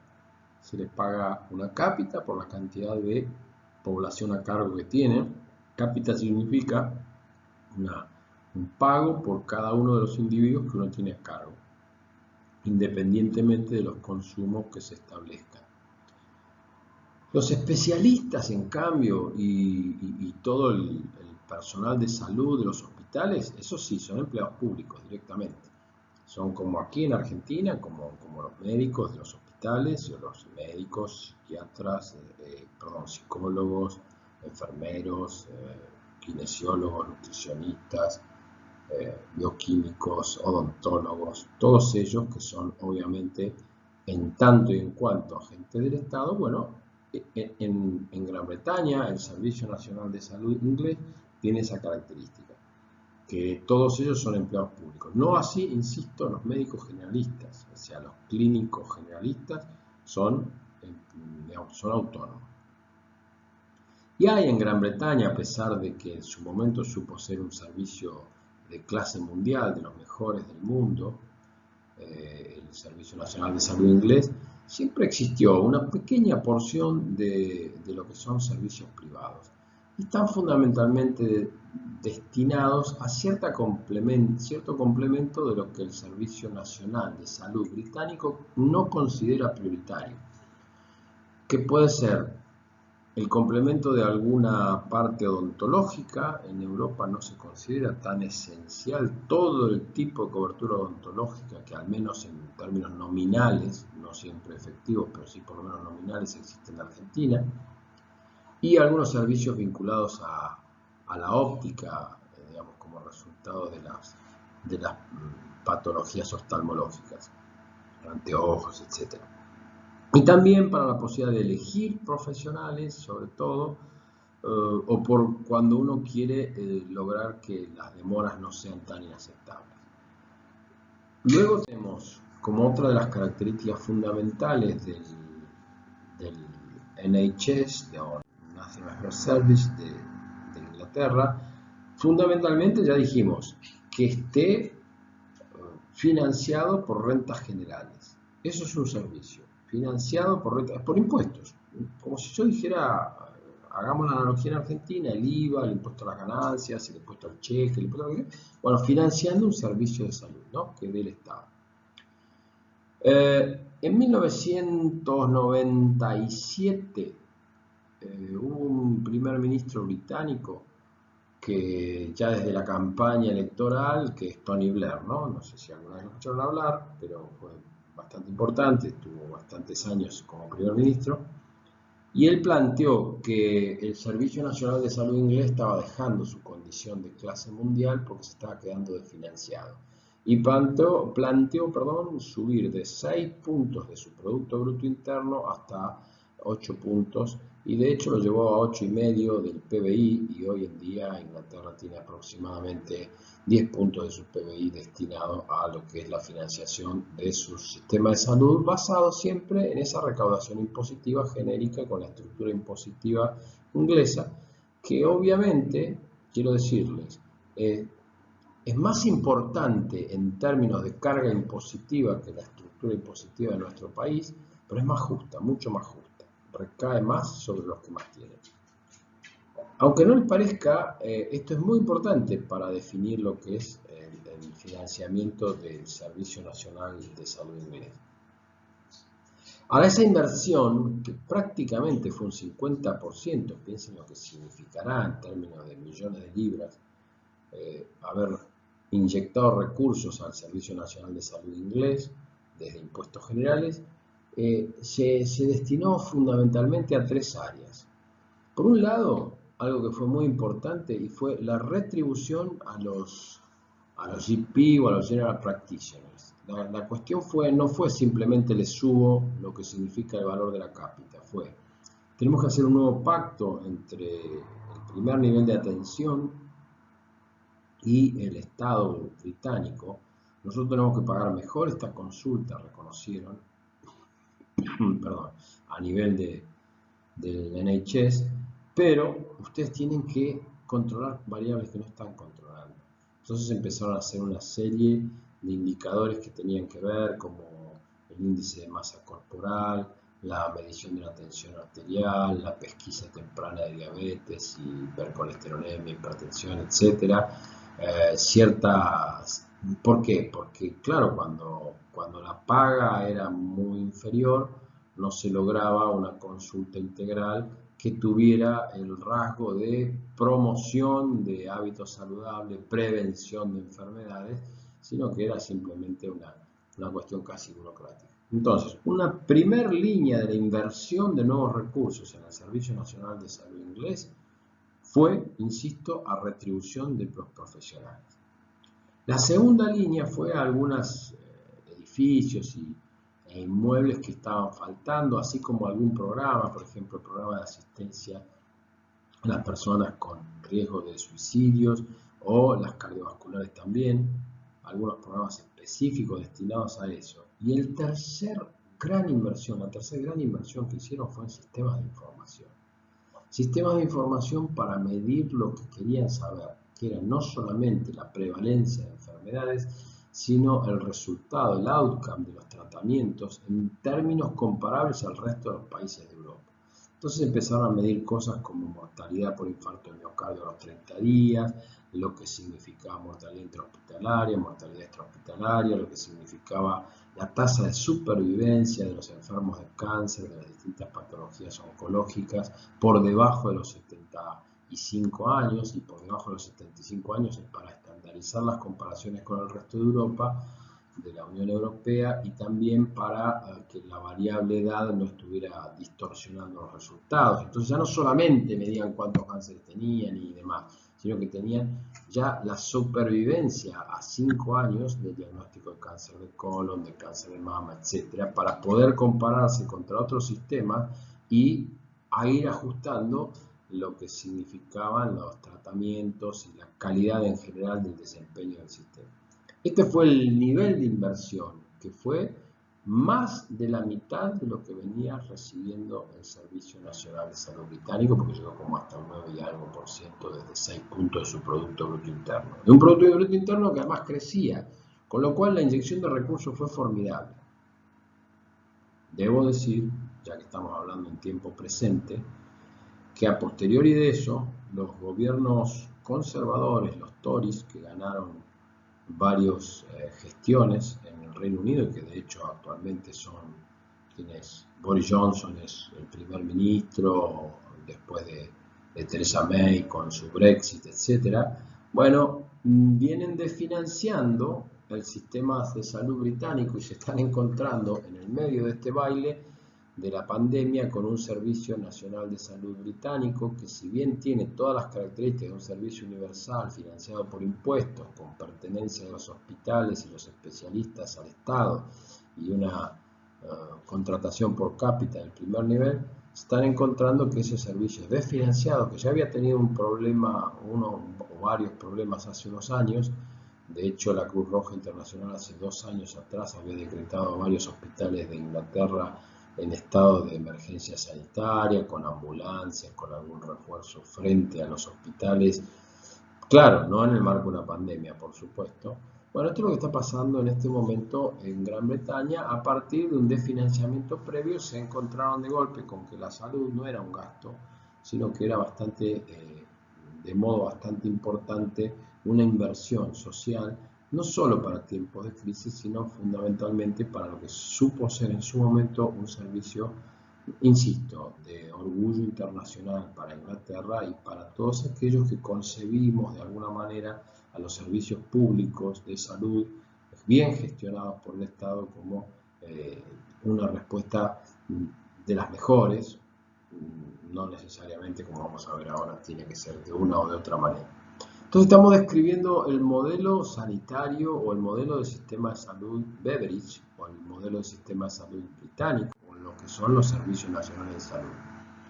Hay, como decíamos, una regionalización, y esa regionalización en definitiva genera no mucho más que otra cosa que estábamos diciendo, y era que esa regionalización tiene en el nivel de local, tiene obviamente la atención primaria, y eso la manejan, por así decir, lo que son los condados. Luego, pasando los 50.000 hasta los 200.000 habitantes, son prácticamente, hasta los 500.000, perdón, habitantes, son prácticamente lo que los distritos. Y finalmente las regiones de Inglaterra, de 500.000 hasta 5 millones de personas, son direccionadas por una especie de consejo regional que va definiendo no solo la direccionalidad del sistema, sino también las inversiones, etc. En los 90 hubo introducciones que no tiene caso que ustedes presten demasiada atención, pero para introducir esa cuestión de lógicas de mercado, para que haya competencia entre los distintos trusts, que así se llamaron a las asociaciones de médicos generalistas, y bueno, y se intentó que eso operara en pos de la eficiencia, para que con los mismos recursos se obtuvieran mejores resultados, etc. No fue muy trascendente, no pasó gran cosa con eso. Bien, este es un dato de lo que son las estadísticas de salud de la OMS de 2014, pero lo que pasa es que la presentación de un gráfico me sirve más simplemente, pero estuve repasando en 2018, prácticamente son consistentes a lo que les voy a mostrar ahora.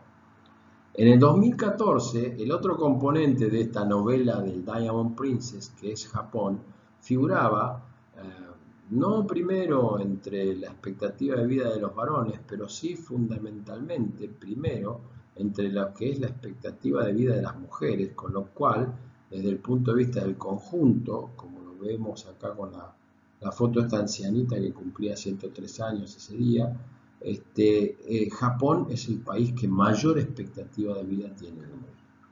Y si Japón es el país que mayor expectativa de vida tiene en el mundo, uno podría decir entonces que hay que analizar un poco, a ver, qué clase de estructura de servicio o de sistema de salud tienen los japoneses. Y vamos a los hechos. Paradojalmente, la revista inglesa The Lancet, una de las revistas más prestigiosas y más antiguas de medicina, dedicó toda un capítulo de unas 50 páginas, que yo trato de resumirles rápidamente, sobre las características del Kaioken, o Kaioken, no sé cómo se pronuncia en japonés, del modelo japonés, que es un modelo de seguridad social. Es distinto que lo que vimos recién del modelo inglés. El modelo japonés está basado en la seguridad social. Y cuando uno habla de la seguridad social, habla del modelo Bismarck. Y cuando uno habla de modelo Bismarck y seguridad social, está diciendo que la fuente fundamental, que el pilar del financiamiento son descuentos, llamémosle, aportes y contribuciones sobre la nómina salarial. Quiere decir que el sistema de obras sociales argentinos tiene este origen, tiene el origen en el sistema bismarckiano. De su momento Bismarck hizo y aún conserva Alemania, pero usé el modelo japonés porque en la práctica tiene características muy parecidas, y sobre todo que lo fundamental que ustedes tienen que conocer, que en este caso la fuente de financiamiento fundamental son los salarios. Luego hay otras formas sociales para los que no tienen empleo, etc. Pero lo fundamental es descuento sobre el salario. Y esos descuentos sobre el salario, que son compulsivos, que no puede elegir uno si se le descuentan o no, bueno, son los que en definitiva financian al sistema. Pero veamos un poco cómo se constituyó esta seguridad social japonesa. No siempre fue así, ni siempre Japón tuvo la mejor expectativa de vida del mundo época por época. De hecho, la población de Japón que hoy tiene la mayor expectativa, casi en los años 50, tenía una expectativa de vida de 50. Un poquito más para las mujeres, un poco menos para los hombres, pero como mnemotecnia, en los 50 Japón tenía 50 años de expectativa de vida. Déjenme reiterarles este concepto. 50 años de expectativa de vida, ustedes saben bien por lo que significa salud pública 1, no tiene que ver con que a los 50 años la gente se empieza a morir. Tiene que ver fundamentalmente con lo que es la mortalidad infantil y la tasa de natalidad, obviamente, porque en la medida en que dos niños nacidos el mismo día, uno muera en el primer día de vida y otro viva 100 años, la expectativa de vida de esa sociedad de dos niños es 50 años, ¿entienden? Entonces, es muy impactante la mortalidad infantil sobre la expectativa de vida. Pero también es cierto que hoy en día se alcanzan niveles de longevidad que no se alcanzaban antes. Entonces, todo eso, la muy inferior mortalidad infantil, que en el orden del 2 a 3 por mil, como se tiene, y la muy impactante longevidad, es decir, que verdaderamente atravesar por arriba de los 70, 80, 90 años, eso da una expectativa de vida global que hoy en día es la más alta del mundo y que veíamos recién que está superior a los 85 años en las mujeres. Decíamos que era mucho más baja en los 50, pero ¿qué pasó? Después de la guerra, después de la devastación que también tuvo Japón con dos bombas nucleares, la bomba de Hiroshima y la bomba de Nagasaki, que mató cientos de miles de personas, desestructuró además el orgullo japonés, que era un orgullo muy importante.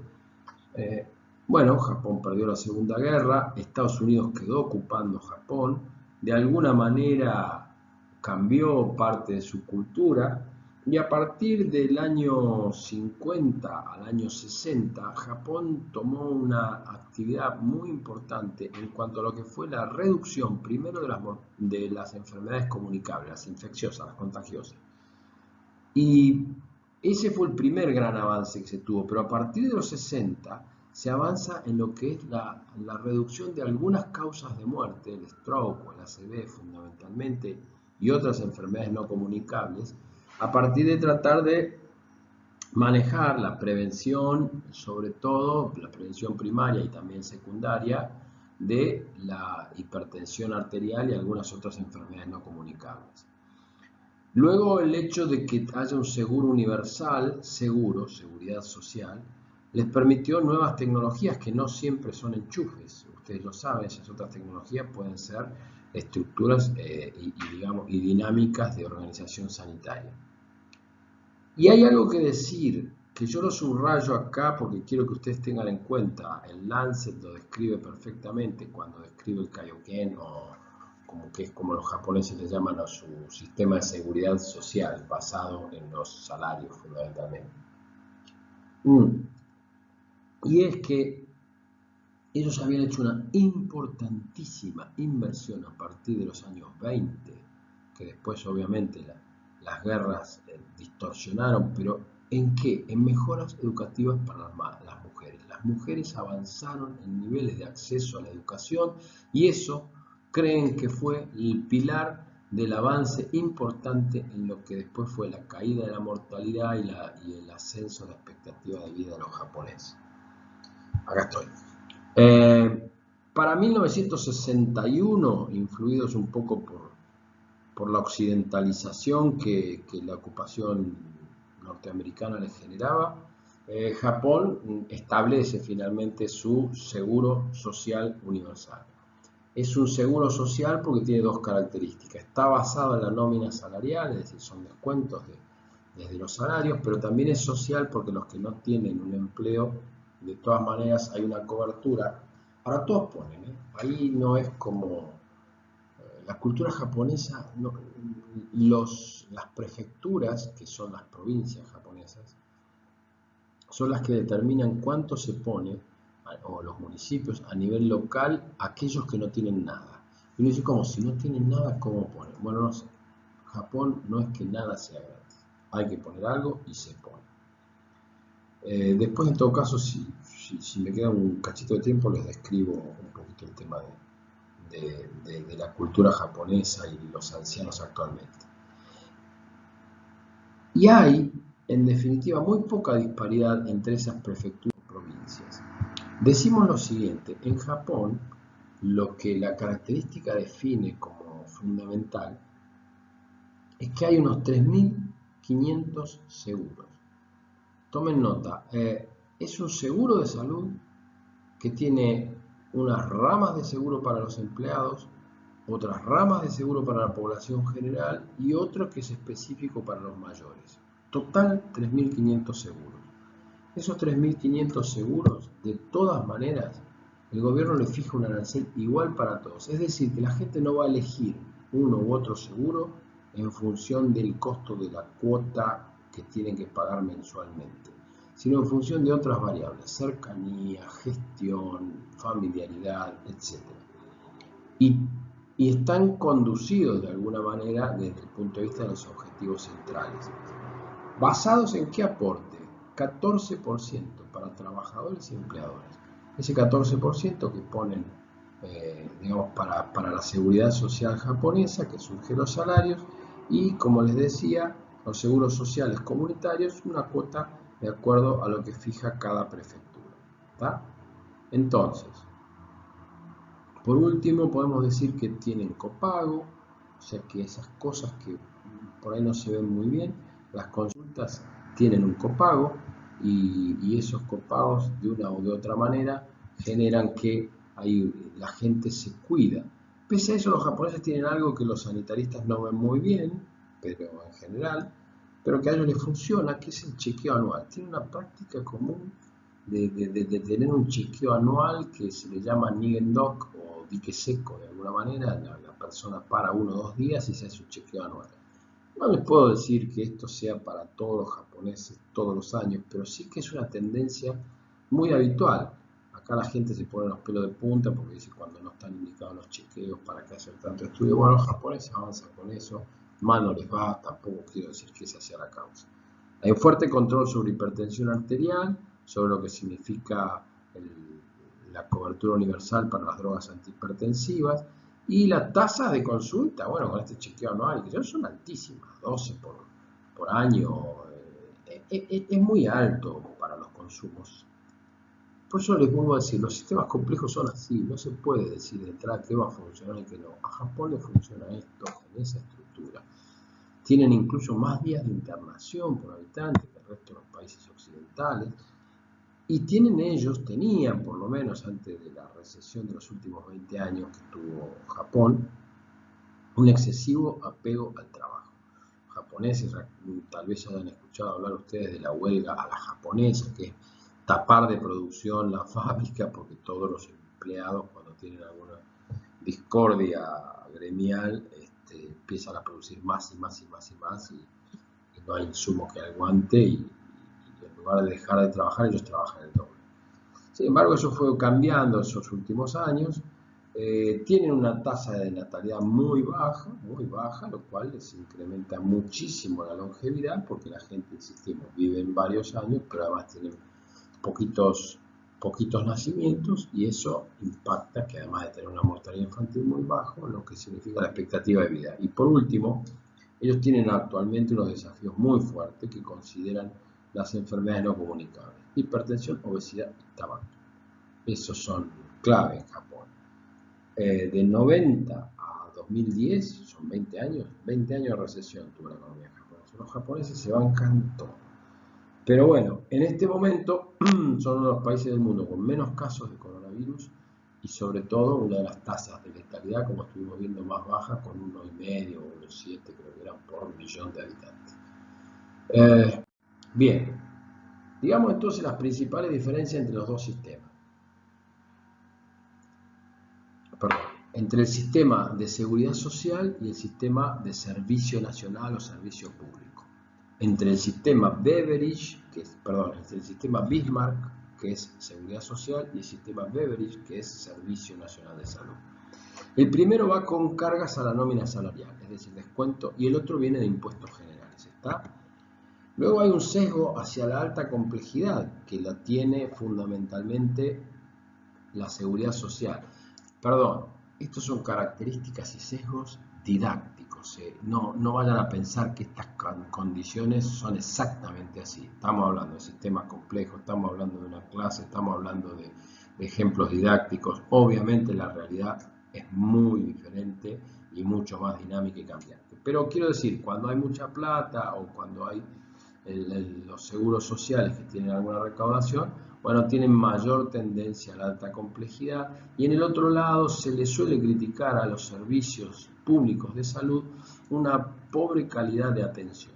Esperen, esperen, nadie está diciendo que esto es inexorable, me sobran ejemplos, no solo de la Ciudad de Buenos Aires, de la provincia de Buenos Aires, del resto del país, de excelentes servicios públicos, ni hablarles de muchos hospitales, de todos los lugares del mundo donde hay servicios públicos, por mencionar simplemente la Fundación Jiménez Díaz o el Instituto Carlos III en España, en fin, obviamente el Garrahan, el Cruz, no les quiero decir nada, pero tengan en cuenta que son sesgos, les quiero describir frente a los que se sienten más dueños de su seguro que aquellos que se sienten solo alimentados por rentas generales. Sesgo hacia la alta complejidad, pobre calidad. Del otro lado, división del binomio comprador-financiador, o sea, la obra social o la seguridad social compra servicios, y del otro lado, en el sector público, no, porque como se financian por impuestos, no se compra servicios a sí mismo. Tiene mayor autonomía lo que es la gestión de una obra social frente a una menor autonomía de la gestión hospitalaria en el sector público. Tiene un costo mayor la recaudación. A ver, si yo cobro impuestos generales, una vez que los tengo en la alcancía del Estado, bueno, a partir de ahí se destina por el presupuesto del Congreso cuánto le toca a salud, cuánto le toca de esos hospitales, del Congreso, de las legislaturas, etc. Entonces, desde ese punto de vista, es más costoso salir a recaudar a las empresas porque hay empleo en negro, porque hay evasión, porque hay elusión, etc. Y es más costoso. Del otro lado, ustedes tienen fundamentalmente una incidencia mayor en la curva de empleo. ¿Vieron que dice cuántos impuestos se pagan en Argentina? No se puede tomar empleados, cuesta mucho tomar un empleado por la cantidad de impuestos, etc. Bueno, esa es la curva de empleo que se ve un poco aplanada en este caso por la carga impositiva de la seguridad social, mientras que cuando esto está dado por rentas generales no se nota y por lo tanto tiene menor incidencia sobre la curva de empleo el hecho de rentas generales en el Servicio Nacional de Salud. El público de la seguridad social es más propenso a cuestionar. En el caso del Estado o los servicios públicos no se sabe bien a quién cuestionar, hay que ir muy arriba en la cabeza del Estado. En cambio, del otro lado se siente una pertenencia, no solo una pertenencia, sino que además es como que son los dueños de los servicios, en el caso de la seguridad social, ¿no es cierto? Hay una mayor capacidad contributiva, obviamente todo aquel que tiene empleo tiene una obra social o una seguridad social, y todo aquel que tiene y no tiene empleo está bancado por rentas generales, con lo cual hay menor capacidad contributiva o insuficientes recursos en el caso del Estado. Hay un financiamiento procíclico. ¿Qué significa esto? Cuando uno tiene un financiamiento procíclico, quiere decir, cuando el ciclo de la economía va en alza, hay más empleo, hay mejores salarios, más empleo y más salario hacen que haya más plata para lo que es la seguridad social, en este caso las obras sociales argentinas, los seguros sociales de Japón, los Krankenkassen, que se llaman las cajas de enfermedad alemanas, etc. Y en el caso de los impuestos generales, si bien también obviamente, vaya a saber si estos días no lo estamos hablando, ¿no? Es decir, lo que significa el Estado con mayores gastos y menor recaudación, pero se nota menos que lo que significan los puestos de empleo directos para una obra social. Por último, es más inequitativo porque el que tiene empleo tiene cobertura y el que no lo tiene no, distinto que en los servicios nacionales de salud, que es menos inequitativo porque todos tienen el servicio, sea que tengan o no tengan el empleo. En el primero, la curva de trabajo está inducida de alguna manera, como les decíamos, hacia la izquierda, en el sentido de que se toman menos empleados, y en el segundo, induce a la informalidad laboral dentro de lo que es el sector público. Pero obviamente, esto es una descripción que pretende tener visos académicos, pero la realidad es un sistema complejo. Por último, algunas características más. La seguridad social tiene un contrato fundamental entre las obras sociales o la seguridad social y los proveedores de servicios, y en el caso de los servicios del gobierno son estos, son propiedad del mismo que lo financia, que es la alcancía pública, el Estado. El personal sanitario tiene muchas entidades, círculos médicos, federaciones, agremiaciones, etc. Del otro lado son empleados públicos, si bien tienen sindicatos, no están representados en tantas variaciones. El sistema de la seguridad social no favorece la planificación. Se dice, por ejemplo, en Argentina que el hecho de que existan obras sociales motivó la oferta privada para captar esos fondos, mientras que en el Estado esto no ocurre nunca. Y por otro lado, tampoco la planificación entre los distintos niveles asistenciales es fácil de hacer en la seguridad social. Sin embargo, hay muy buenos modelos con buena planificación. Vamos dándole un formato más. La coordinación de niveles asistenciales y los servicios sociales es mayor en el Estado. No existe atención primaria. Piensen que se va mucho a la especialización en la seguridad social, en las obras sociales, mientras que fundamentalmente el Estado está basado en lo que son los centros de salud, la atención de primer nivel, etcétera, si bien los hospitales, lo que vendría a ser el segundo y tercer nivel, son muy importantes. En el caso de la medicina no hospitalaria, hay especialistas y también hay generalistas, si bien se le da mayor preponderancia a los especialistas. Son autónomos, los médicos cobran por acto médico. En el Estado, obviamente, son empleados.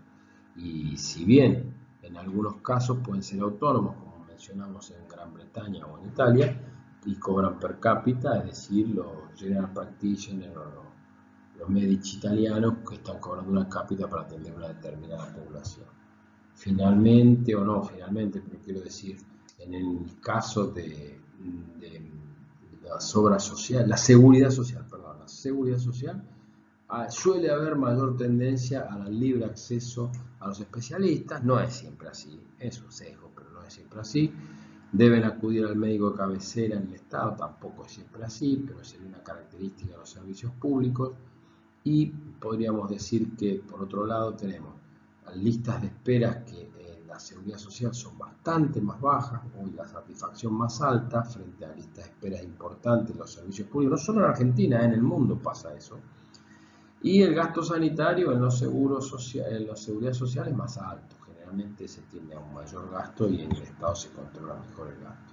Nuevamente, esto es simplemente un esquema para que ustedes recuerden algunas características salientes. Si bien la primordial, insisto, es cómo se financian estos servicios. Hay formas mixtas y hay excelentes ejemplos de ambas partes. Fíjense lo siguiente.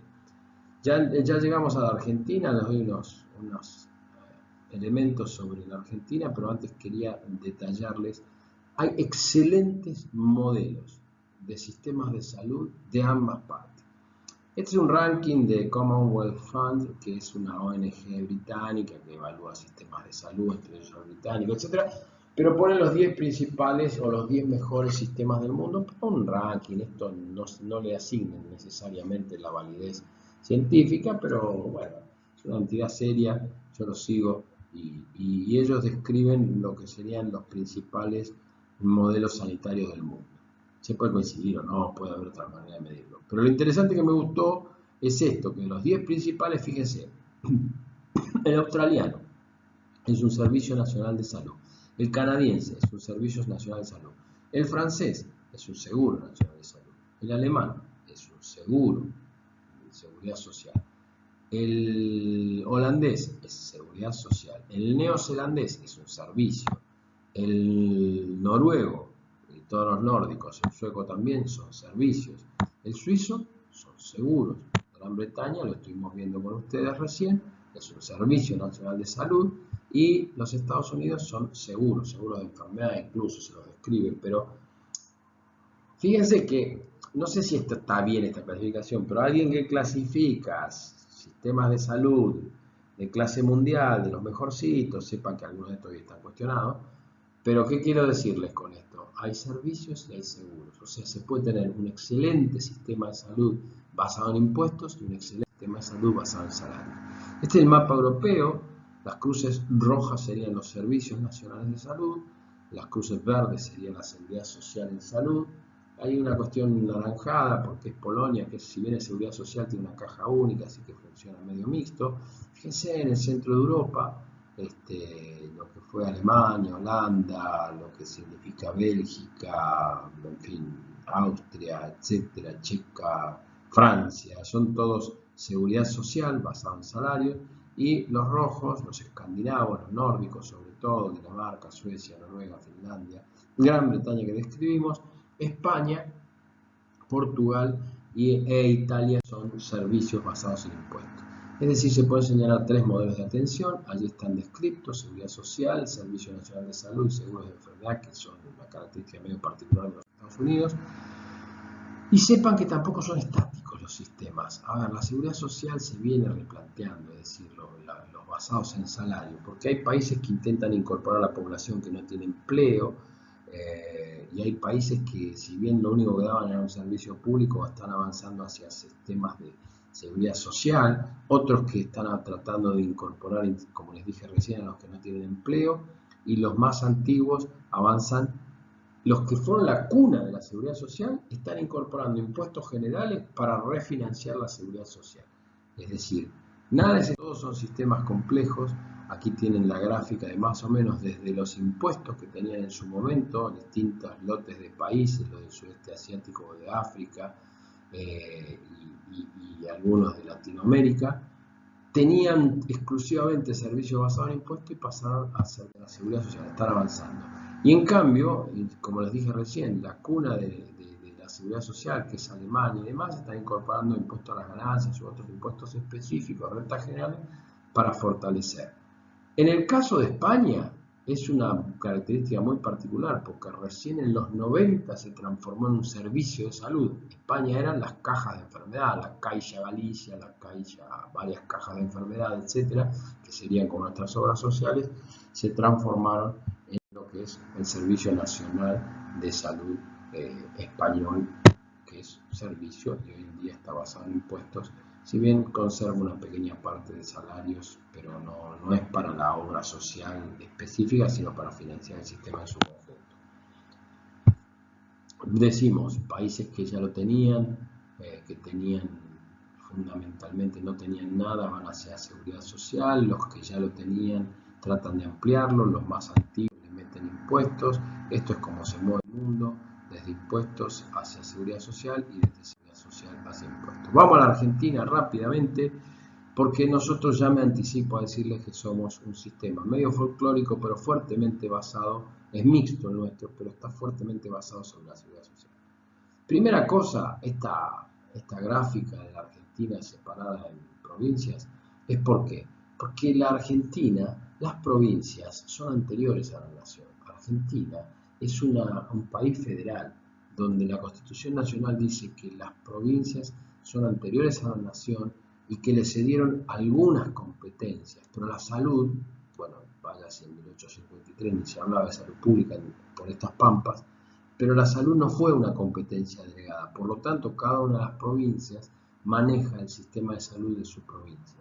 Encima, para el financiamiento de lo que es la cotidianidad, tanto en atención de primero, segundo, tercer nivel, las provincias financian mucho más de todos sus programas de salud que la nación. Por lo tanto, es muy difícil constituir una rectoría. Además, trato de poner allí, Argentina es Argentina y acá el apego a la norma es muy bajo, por lo tanto cada uno hace lo que mejor le parece. Encima, allá por los 50, después de un golpe de Estado que hubo en la Argentina, que derrocó al gobierno del peronismo en su momento, la revolución de entonces, se llamaba Revolución Libertadora, no sé si ustedes tienen noticias de eso, pero le tiró por la cabeza a los hospitales de las provincias sin financiamiento. Así que las provincias han adquirido una especie de autonomía que no dar mucha participación a los gobiernos nacionales, porque entre otras cosas los gobiernos nacionales no ponen la mano en los bolsillos para decir, bueno, acá vengo yo con un financiamiento importante para conducir el sistema. Una descripción del sistema argentino tenemos por un lado la demanda. La demanda, ¿qué quiere decir? La población que tiene cobertura de seguro o que no tiene cobertura de seguro pero necesita servicios. Puede ser una consulta médica, un pediatra, etc. Y la oferta puede ser el sector público, el sector de obras sociales, chiquito, en general poca oferta propia, y el sector privado, que tiene una oferta bastante ampliada. Estos son los datos sacados del INDEC del segundo semestre de 2018. Me gustaría compartir con ustedes. Los datos del INDEC se hace la encuesta, no se hace sobre todo la totalidad, sino se hace con 31 conglomerados urbanos y, como ven ustedes acá, sumando en la encuesta de hogares un total de población de 27 millones de personas. Y fíjense, acá dice lo siguiente: las obras sociales de esos 27 millones de personas, hay 19 millones de personas que tienen obras sociales y 8 millones que tienen solo el sistema público. Cuando uno ve la distribución por sexo, bueno, 14 y 13 constituyen los 27, 14 millones 500 mil mujeres y 13 millones 300 los hombres, constituyen esos 27 millones. Y por edad me interesa que vean que es que hasta los 17 años, lo que se podría considerar edad pediátrica, hay 7 millones y 16 millones van de allí y hasta los 64 años. ¿Quiénes tienen obra social? Tienen obra social 10 millones de mujeres y 9 millones de hombres, y tienen obra social solamente 4 millones de chicos y 11 millones de los que van hasta los 65 años. ¿Qué quiere decir esto? Que cuando uno mira la población total, hay un 31% que tiene solamente exclusivamente sector público, y el 68, casi 69% tiene fundamentalmente obra social, prepaga, mutual o como se llama. Las mujeres suelen tener un 70% de cobertura, a diferencia del 30%, 29,8% de los hombres.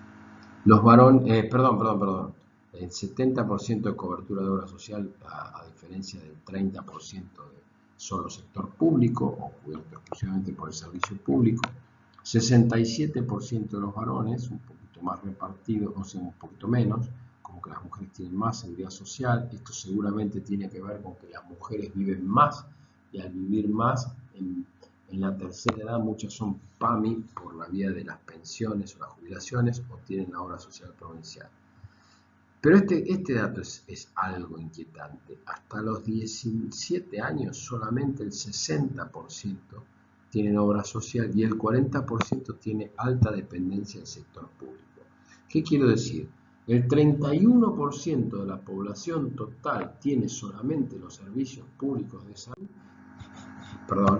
El 31% de la población total tiene solamente servicios de salud y el 40% de los niños solamente tiene servicios públicos de salud. Vamos a estar completando, tenemos 1 hora 47, en 10 minutos termino esto. Si proyectamos esta población al global, tengan en cuenta lo siguiente: los 27 millones proyectados a los 45 millones de personas nos dan más o menos estos números globales, que significan, por otra parte, lo que yo les decía recién: hasta los 17 años hay 8 millones de chicos que tienen obra social y 5.800.000, casi 6 millones de chicos que solamente tienen cobertura pública.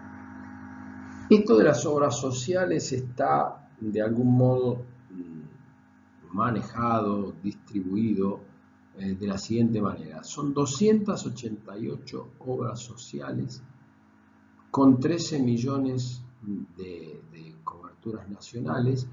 Luego tienen 700 empresas de medicina prepaga con 6 millones de cobertura de personas, 6 millones y pico. Y esto habla de una fragmentación, de una concentración y además de asimetrías. Este es el sistema de salud. ¿Y cómo se financia el sistema de salud en la Argentina? Se financia de la siguiente manera. Ya vimos que es un sistema mixto, que por un lado hay obras sociales basadas en salario y por otro lado está el Estado, con sus hospitales, sus centros de salud, sus programas asistenciales basados en impuestos. Y aquí tenemos los tres sectores. Cuando hablamos del sector público, el subsistema público, que puede ser nacional, provincial o municipal, ahora lo vamos a ver. Luego tenemos el sistema de la seguridad social, que puede ser nuevamente nacionales, provinciales, en algunos casos municipales. Y por último, el sistema privado. Ahora describimos cada uno.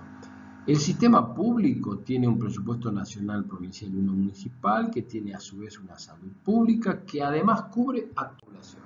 Punto. Cualquiera tenga obra social, prepaga o lo que sea, se puede atender en el sistema público. Y este sistema público, que de un modo u otro tiene esas fuentes de financiamiento y de intercambio, no debe estar financiado exclusivamente por los impuestos generales. El de seguridad social, ya lo dijimos, basado en que en los salarios, las obras sociales, las famosas obras sociales, no se la confundan con mutuales, porque la obra social es obligatoria y la mutual es voluntario, no se la confundan con los prepagos, porque los prepagos son entidades que no son obras sociales. Pero sí las obras sociales basadas en los salarios y finalmente el sistema privado, que viene de lo que la gente paga, y lo paga de dos maneras, o le paga a las entidades de medicina prepaga, o le paga, digamos, en el punto de consumo, al odontólogo, al médico, al farmacéutico, consumo de medicamentos. Esa es la financiación del sistema de salud de la Argentina, que además tiene vasos comunicantes entre ellos. ¿Por qué? Porque, primero, las obras sociales nacionales, que son distribuidas por rama de actividad, el vidrio, el caucho, o los neumáticos, los agentes de propaganda médica, los metalúrgicos, los empleados de comercio, etcétera, tienen su obra social, cada uno por rama de actividad. Por otro lado, entre ellos a veces se puede hacer opción, es decir, yo me puedo emplear en un comercio, ¿no? Como mostrador o mozo en un bar. Me toca la obra social de gastronómico, pero yo, si estoy bien informado, puedo decir, miren, yo no quiero que mi aporte y la contribución de mi empleador vaya a la obra social de gastronómico, sino que vaya a la de comercio o a la de mecánicos. ¿Por qué? Porque me gusta más, porque conozco, porque ahí mi familia estuvo y me parece que va a funcionar mejor que la de empleado de comercio. Y puedo hacer esa opción. O sea que existe la opción, ¿tá? Y donde yo defino lo que es el 9% obligatorio que tengo, 6% por el empleador y 3% por el empleado, 9. Acuérdense que habíamos dicho en Japón el 14, acá es el 9. Y en Japón es el 14 de sueldos japoneses, acá es el 9 de sueldos argentinos. Bueno, yo puedo optar hacia dónde dirigir la otra obra social. Y también puedo, mediante lo que se llama triangulación, elegir una entidad de medicina prepaga para que con mi aporte alcance a pagar una cuota mejor, y allí es donde aparecen mezclándose las prepagas con las obras sociales. Así que estos son los componentes del sistema de salud, que tienen vasos comunicantes, que la seguridad social, que es la verde del medio, le compra servicios tanto al sistema público como al sistema privado, y etc. Y este recuadro es fundamentalmente lo que regula el organismo que regula las obras sociales nacionales, que es la Superintendencia de Servicios de Salud, donde sale este cuadro, que regula las obras sociales nacionales y a las empresas de medicina prepaga, que a su vez entre ellas, como dijimos recién, algunas obras sociales nacionales le dan servicios a sus beneficiarios a través de las entidades de medicina prepaga. Para terminar, quiero decirles que los trabajadores formales y los jubilados forman parte de las obras sociales nacionales. Hay usuarios del sector privado y consumidores que directamente se afilian a prepagas, pero toda esta área, sea medicina prepaga, sea obras sociales nacionales, lo regula la Superintendencia de Servicios de Salud, SSS.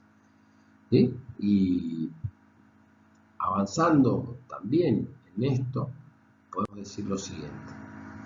Por rango etario, es decir, si ustedes se fijan cómo está la cobertura, y aquí es importante que sepan y me sigan con lo siguiente. Lo casi violeta es fundamentalmente PAMI, ¿tá? Lo verdecito es obra social, lo rojo es prepago y lo azul es prepago, pero por contratación voluntaria, o sea, exclusivamente, no por desregulación. Fíjense qué notable como la medicina prepaga cubre mucho más proporcionalmente en las franjas etarias más bajas, ¿ven? las barras rojas, y cuando vamos llegando arriba, qué poquito hay de medicina prepaga. ¿Se entiende? Entonces, eso está hablando de un descrédito, una inequidad, etc. Por otro lado, si ustedes se fijan acá, van a ver en la barra azul, primero la cantidad de obras sociales y